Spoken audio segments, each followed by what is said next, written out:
Greetings, everyone. Good morning, good afternoon, and good evening. And thank you for joining us on the Drums webinar today, The Cost of a Broken Creative Process, which is presented to us by our partners, OpenText Hightail.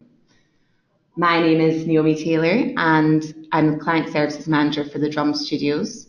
And in keeping of the spirit of being a global marketing publication and success platform for marketers, I come to you live from the Drums HQ in London. And I'll introduce our fantastic guests very shortly, who are way on the other side of the world in Seattle and also Denver. Our goals today are to share some data from our partners OpenText Hightail that show the state of affairs in the client-agency relationship. You're going to see some positives and also some real negatives that point to a substantial opportunity for each to better understand each other and ultimately for our clients to create better work. We'll put that data into the context of the conversation with our panelists today, and we're confident that everyone listening will be able to take these insights with them away in a productive way. It's going to be a really interactive webinar, so if you have any questions at all, please feel free to enter them in the box at the side, and we'll get to them as soon as possible. Before we dig into the nitty-gritty, I'd like to introduce Liana Tallarico from OpenText Hightail. Hi, Liana.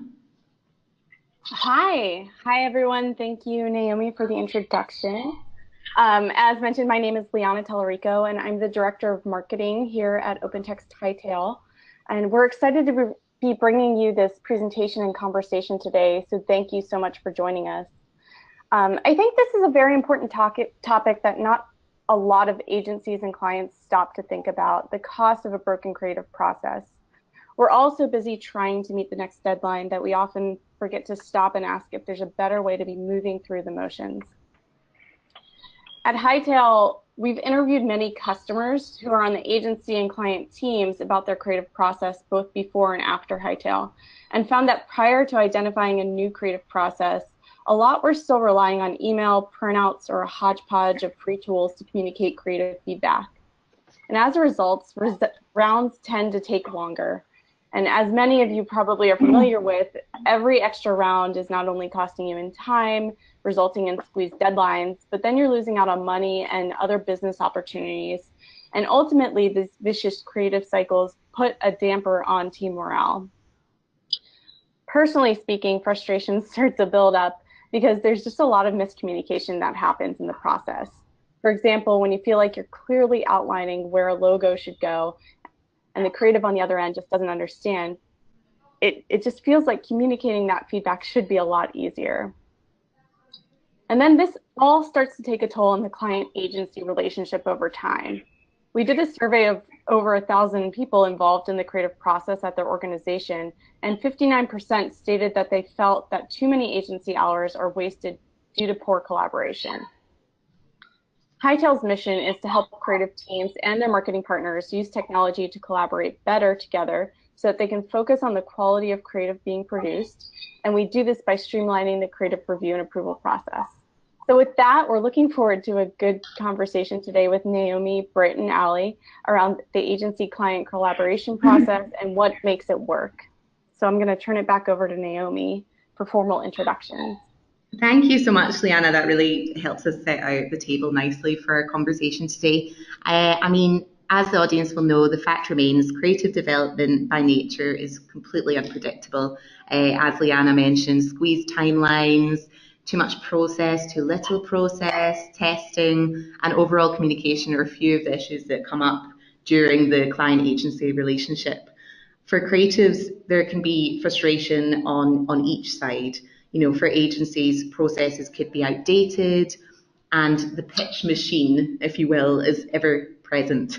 For clients, there can be multiple issues as well that keep them from accomplishing their KPIs and goals. Throw all of that into the mix, and it can be quite tough.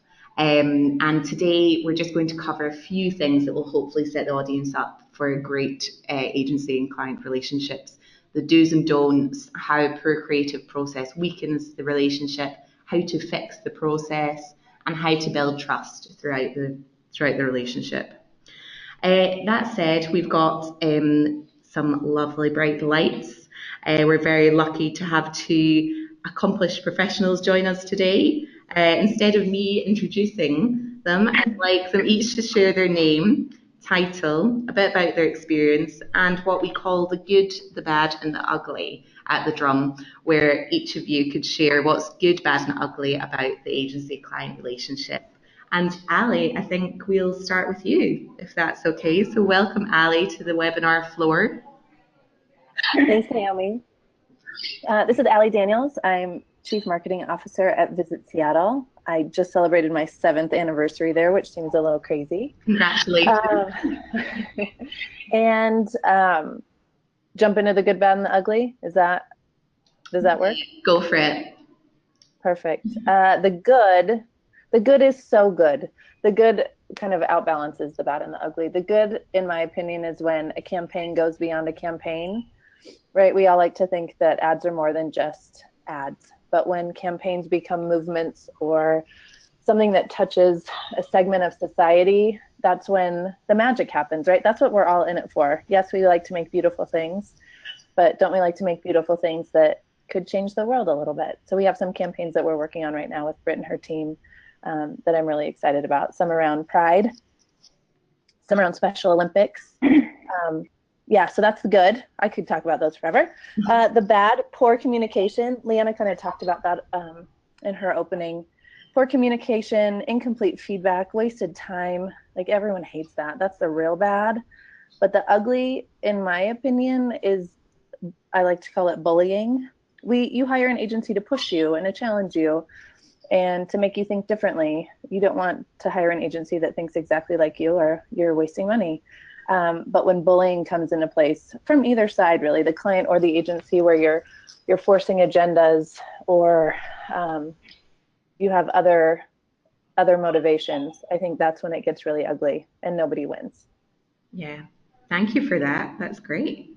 Britt, go ahead. Sure. Hi, I'm Britt Farrow. I'm the principal at PB&, a strategically driven SWAT team here in Seattle.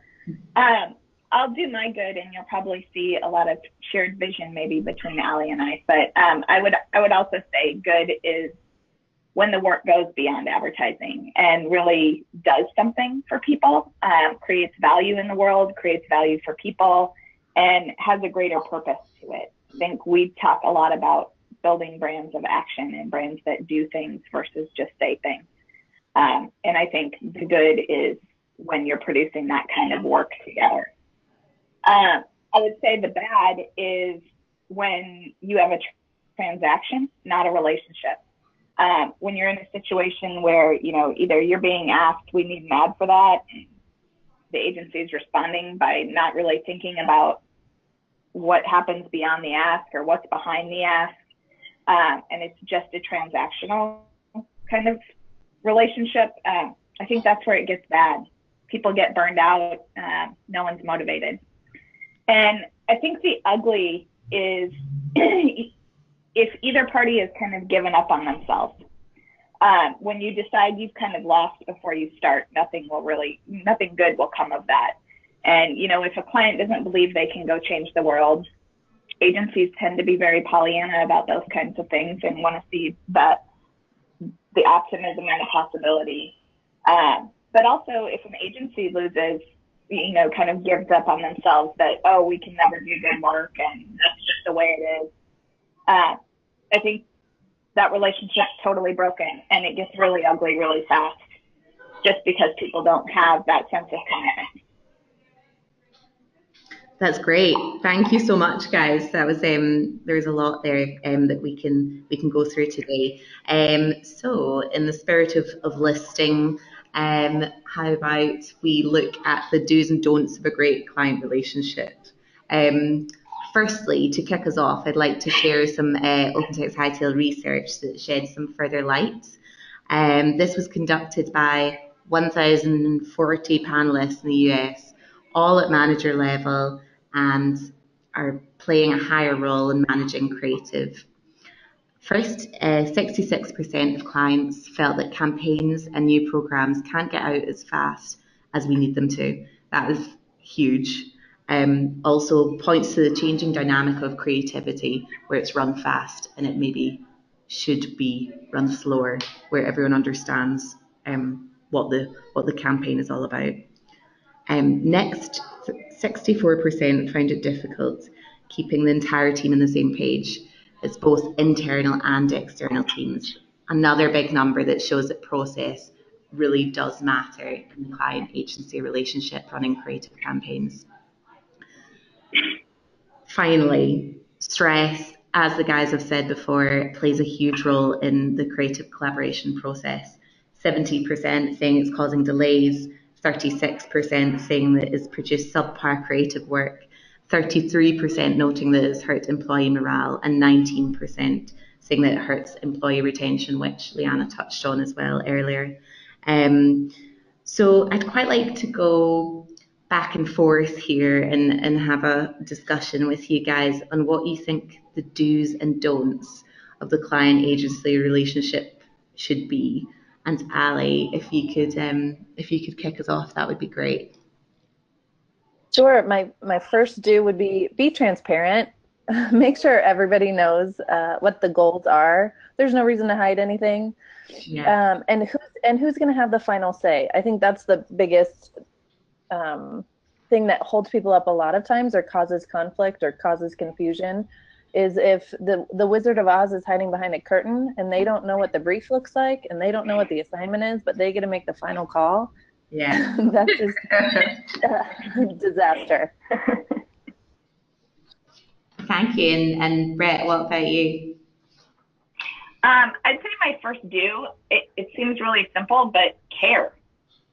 If you don't care what you're working on or what the impact can be, it shows. And I would say, like, invest yourself in what you're doing and understand it, and make sure that it's something, you know, you would do if you were on the other side of the table. I think caring results in lots of things, whether it's good communication or responsiveness, or just bringing your best self to the table. Care about what you work on. And it seems really simple, but I think it's core to actually building a great relationship. Brilliant, thank you. So transparency and care are the first do's of our client agency relationship. Anything else that really sticks out for you guys on making it work? To piggyback on Britt's about caring and talking, is really building those relationships. Like, you can't trust someone that you don't know. So invest in them, and it's care about the process, but also care about the humans behind the process. I think is really important. Yeah, great point. Brilliant, thank you. And yeah, it can get, you know, when there's so much pressure in these campaigns, you can forget that when some people are being keyboard warriors, they are humans behind the screen. What about some don'ts from you guys? What do you think is a big no-no in the client agency relationship? The biggest no on our side is don't give prescriptive feedback. It's just, don't think for the agency. Like, give them the problem to solve and share why. Be transparent about why something bugs you or why it's not working, but don't say it's bugging me, so move my logo here and change the color to pink, and let's add a picture of a couple, and it's done. That's not good for anyone. Yeah, I suppose that's all about the trust as well being built, and ensuring that you know, the trust is there on both sides. Absolutely, and the communication. Thank you. Yeah, I would say my don't kind of is the flip side of Allie's do, maybe, is don't shy away from the truth, or don't beat around the bush. This business is not perfect, and it doesn't go according to plan all the time. But be open and honest about that. You know, sometimes you set a meeting to present work and the work's not there yet. And so you have a choice, right? Like, just be honest. It's not there. It's not going to be a good meeting. And I think if you can have those kind of honest conversations with candor and respect, you'll be better partners in the end. You know, sometimes the ideas you come up with aren't working, or the deals you make with other people aren't perfect, and they don't kind of turn out to be as idyllic as you thought they were going to be. be open about it, because nobody's perfect in this business. And, you know, transparency and candor on both sides. Just have a plan for the problem. Don't just dump the problem in someone's lap, but have a plan for the problem and be open about it. Because I think in the end, people appreciate that you're bringing them in and being honest about something versus trying to pull one over on them. Yeah, so flexibility is key. That's great. Thanks, guys. Let's go on to the next big topic about how a poor creative process weakens the client-agency relationship. Again, some more research from Hightail here. 62% of the people surveyed felt that money is wasted because of additional time and resources spent addressing some misunderstandings and miscommunications. I would say that is true across the board. It's a difficult one because clients are looking for the best value and waste is a massive issue. Time is money, as that great saying goes. Secondly, 73% of those in creative roles reported spending at least 2 hours per day on status updates and team coordination instead of creative work, which shows that there's room to improve on process, project management. So where do we go from here to ensure that the agency-client relationship remains strong? In your experiences, like what tends to happen when a client notices that money is being wasted? Could you give us an idea of how it's addressed and how this is fixed? You want to start, Britt? Sure. And this is probably a good question for Allie, but honestly, I don't know if I've had a client like think about the money being wasted as the first sign, but rather there's just a lot of chaos and spin, and it becomes really messy, and you feel like you're almost trapped in a time warp. And I think that contributes to relationship burn, and then kind of the money recognition part comes on the end of that. But I would venture to guess that kind of when that first happens, the frustration is actually in why is this such a mess? Why is it taking so long? Why is it so chaotic?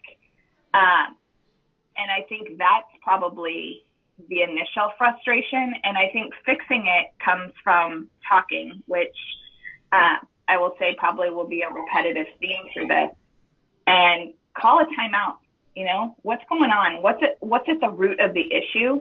Because a lot of times you're trying to fix surface level stuff and figure out how to solve for that, and it's actually creating like more churn where sometimes in those situations it's just, hey, let's call a timeout, let's figure out what's going on and why are we having so much spin, why are we creating so much waste in the process. But I don't know, Allie, does money come to mind first, or just that feeling of chaos kind of start that feeling? Yeah, it's either the chaos or we're in like a 5th round of creative review, right? And you're like, wait a minute. How did we get to round 5? And everything becomes diluted at that point, right? And teams get worn out and people get frustrated. And so it isn't, I don't think money is ever the first, but it's definitely like hey, we're just wasting resources and brain power and patience. So, and then all of that, of course, equates to the bottom line. The dollar. Thanks, guys. And for Britt, as a creative, what are your main frustrations in excessive time spent on coordination and updates?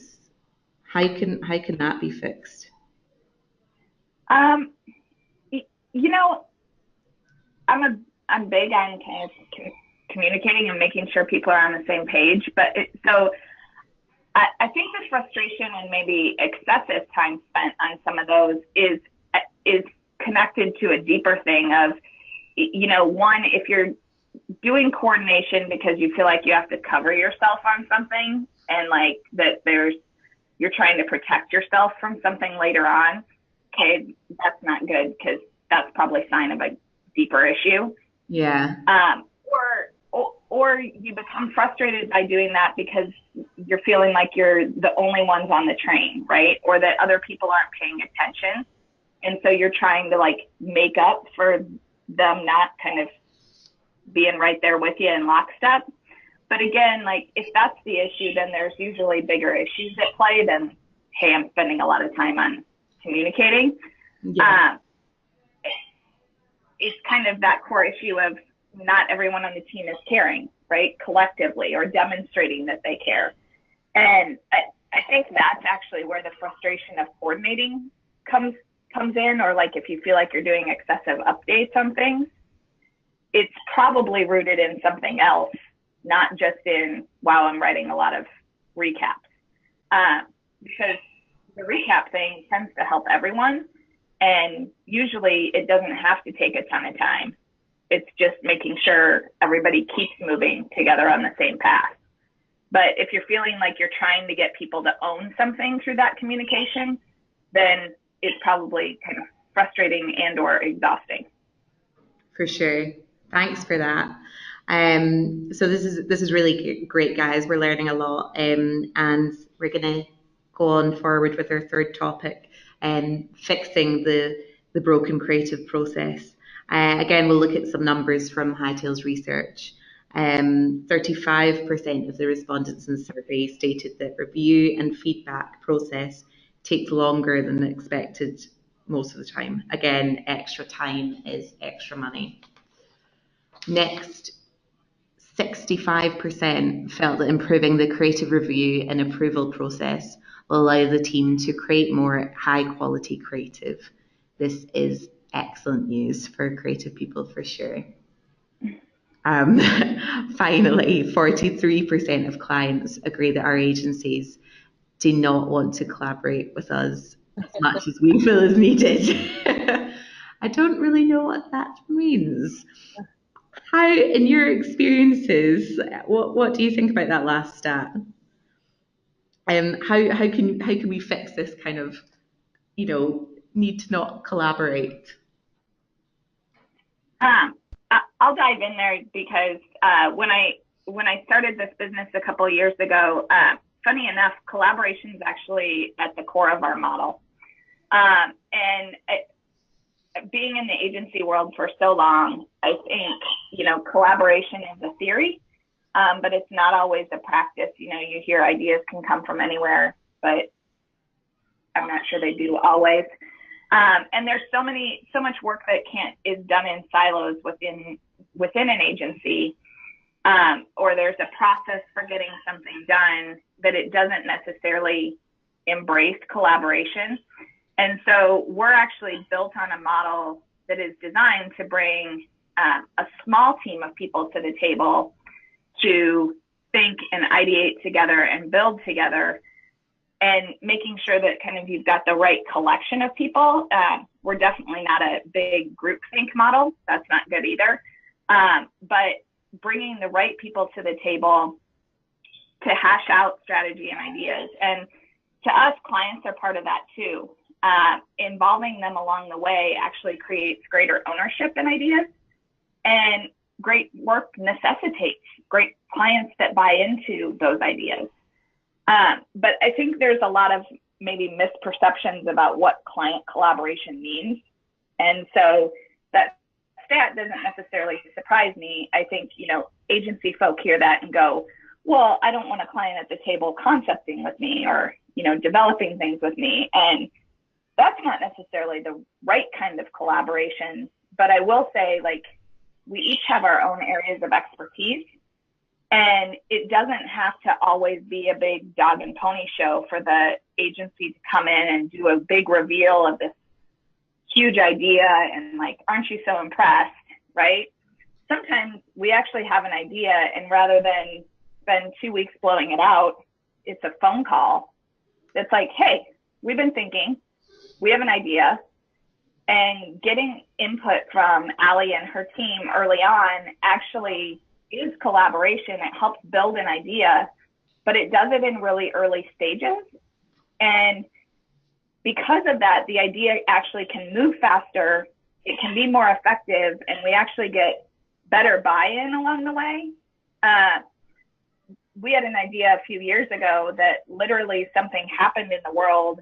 We had an idea, it was a phone call, and within 48 hours, we had a finished product. Wow. And that was because of a very collaborative situation where we could just have a conversation about that idea, build on it together, make sure we were all on the same page, and then go do it. And I think that's the kind of collaboration we're really built around, is bringing people's expertise to the table at the right points in time to help a process move faster and to help great ideas actually enter the world. Thank you for that. Yeah, do you know, I was quite surprised at that stat. Obviously, from what you've just told us, it's not the case here. What do you think, Ali? You know, without naming names, can you share a time where you saw it was maybe a mess and dug in and fixed it? Yeah, and I would say, kind of pivoting from Britt's points, that not all agencies make sense for every client, right? That's why there are so many out there. So really aligning with an agency that at its core, that you believe in their process, and obviously ours works out pretty well, but that there is a level of collaboration, because we are very hands-on.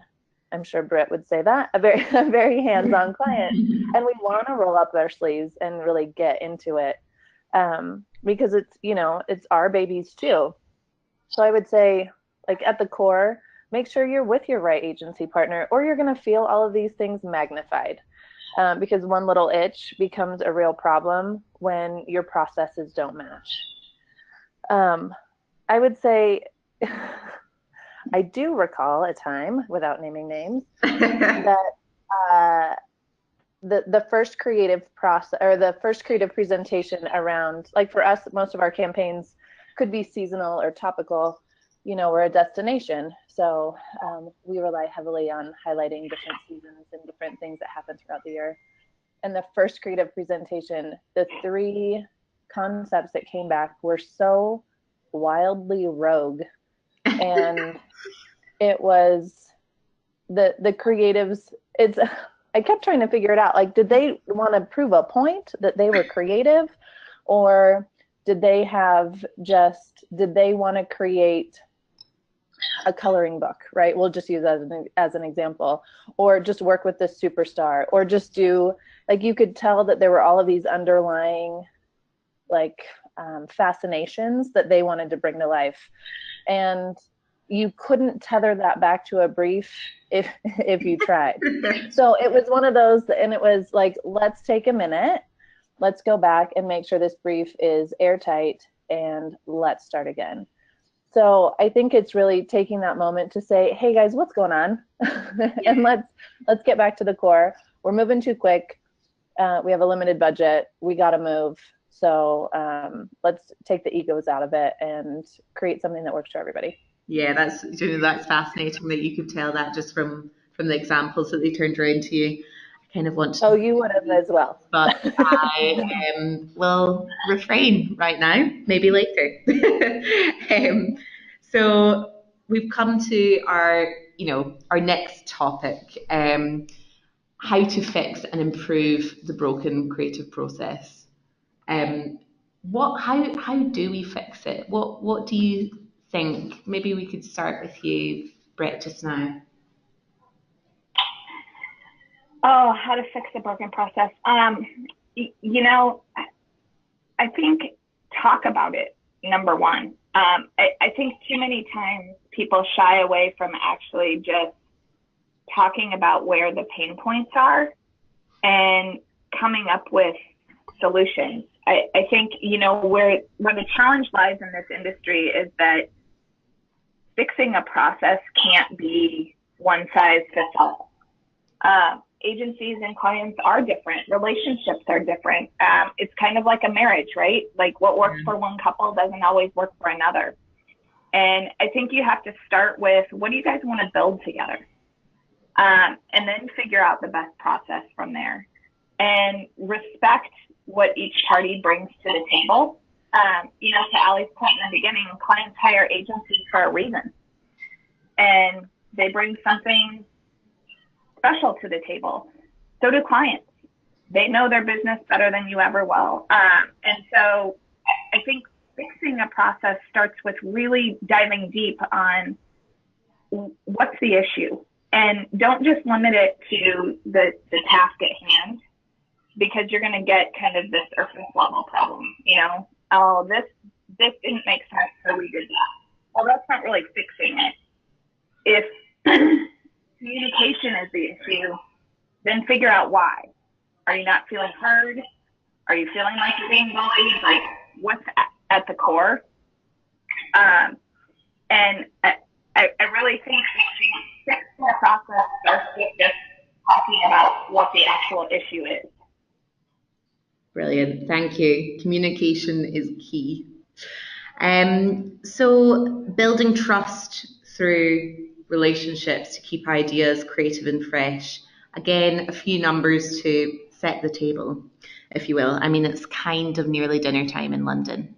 No, not really. I'd be dining very early for that. 90% of the surveyed agree that feedback and collaboration make for better creative, as we have touched on earlier in the webinar. And I think that that's probably one of the most important ones to focus on. We're in a very unique position with Britt and Ali, as their collaboration with Visit Seattle is incredibly unique. Ali, could you explain, as the client, the work that you're doing with Britt and how you've built trust personally with her and the agency and Visit Seattle's work?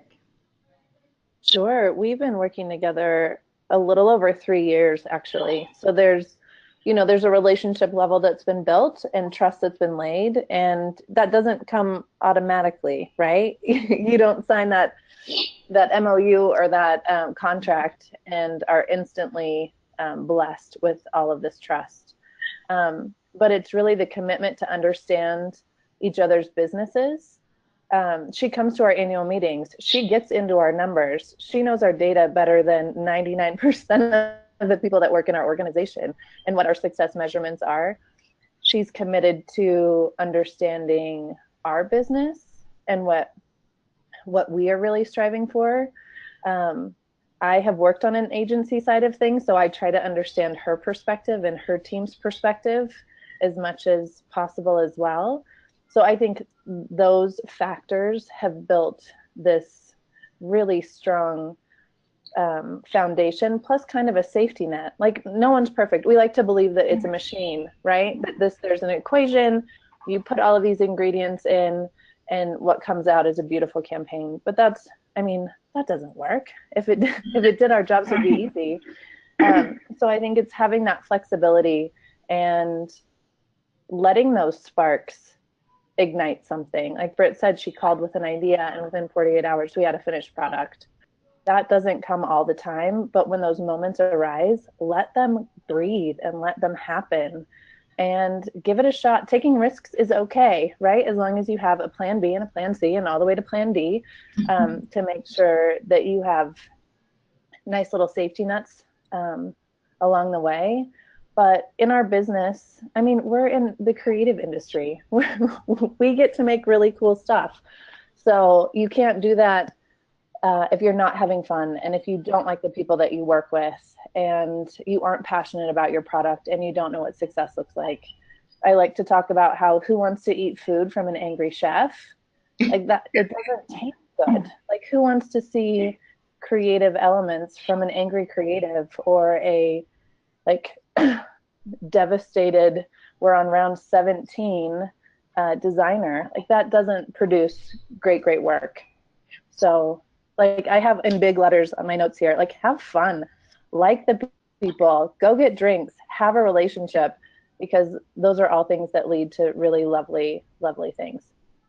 Thank you. I think what you said earlier, let the sparks ignite, was beautifully put.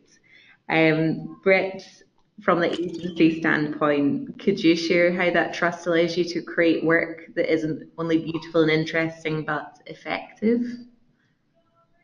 Yeah, absolutely. You know, I think we're not scared of proposing ideas or of taking risks. We know that there's someone on the other side that will listen, no matter how weird the idea might sound on paper. But we don't take that responsibility lightly either. I think we do treat the business as if it were our own. So when we go in with something, we know why we think it's right, and we know what it's grounded in. We know why it will matter. And so knowing those things, we have no qualms about swinging for the fence. You know, I proposed a 40-episode TV show to these guys before they ever did content, really.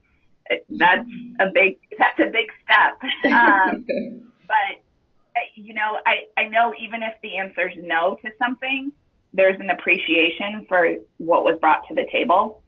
And I think having that sense of trust and that feeling of respect each way allows us to swing for the fence more often.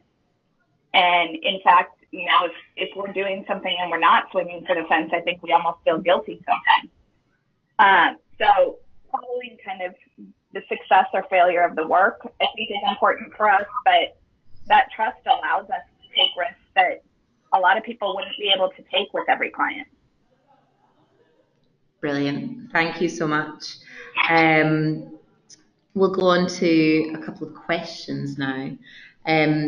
How do you think mistrust can be repaired between clients and agencies? I think this would be interesting to hear from both sides of the camp here on how you think the mistrust how can you elevate a broken relationship, if at all? That's really hard. I might have gone too far. I'm not going to ask for more juicy gossip. Don't worry. Well, I would just say candidly, sometimes you have to mix up who's assigned to your account, and it's not the end of the world.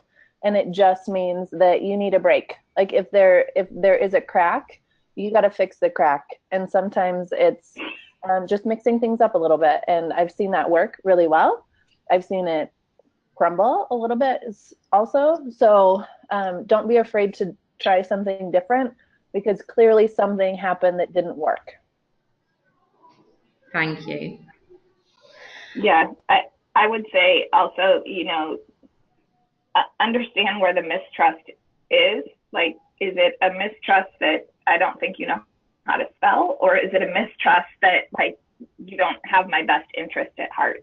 And, you know, whether that's mixing up people or just trying something totally different, be candid about it. You know, honesty goes a long way. And sometimes it can't be fixed. Sometimes you just have kind of irreconcilable differences, right? But at least give it a shot. At least sit down and have the conversation. It really is like marriage in a lot of ways. And it's just about saying, you need a little chatting. Thank you both so much. Your candor and insight today has been so valuable, and we can't thank you enough. Before we wrap up, we'd like to invite Liana back for her thoughts on the client-agency relationship. Are you still with us, Liana? I am. Thank you so much. That was really a great conversation. I really like the last point, especially what Allie was talking about. I think that just brings it in to remind us all that relationships are about people, right? And, you know, sometimes I think we think about the work and the organizations, but when it comes down to it, it's a personal relationship that we have. So changing it up, that can be a solution too. And just to wrap up, again, thank you for everyone that attended live, for your time. This was really a great conversation, and I always love hearing from both client and agency partners. It's very helpful to hear that. We do a lot of interviews between teams too, and sometimes it's one-sided, sometimes you get both perspectives. So either way, it's great to hear feedback on how that relationship works. As I mentioned earlier, Hightail's mission is to help teams streamline the creative process. If you're interested in a free 14-day trial for your team, you can sign up at www.hightail.com www.liana.com/creative-collaboration. And that's it from me. Thank you so much, Liana. Just to echo you there, thank you again, Britt and Ali. It's really it's great to hear from both sides of the camp. Wonderful stuff. And thanks to OpenText Hightail for your support today. And thank you all very much for joining us. The webinar is going to be posted on the Drums website very soon, where you can listen back. And you can also see a lot of our past webinars on our library too. It's www.thedrum.com/webinars. On behalf of everyone at the Drum, we thank you for your time and wish you the very best in your future client agency collaborations. Have a great day/evening.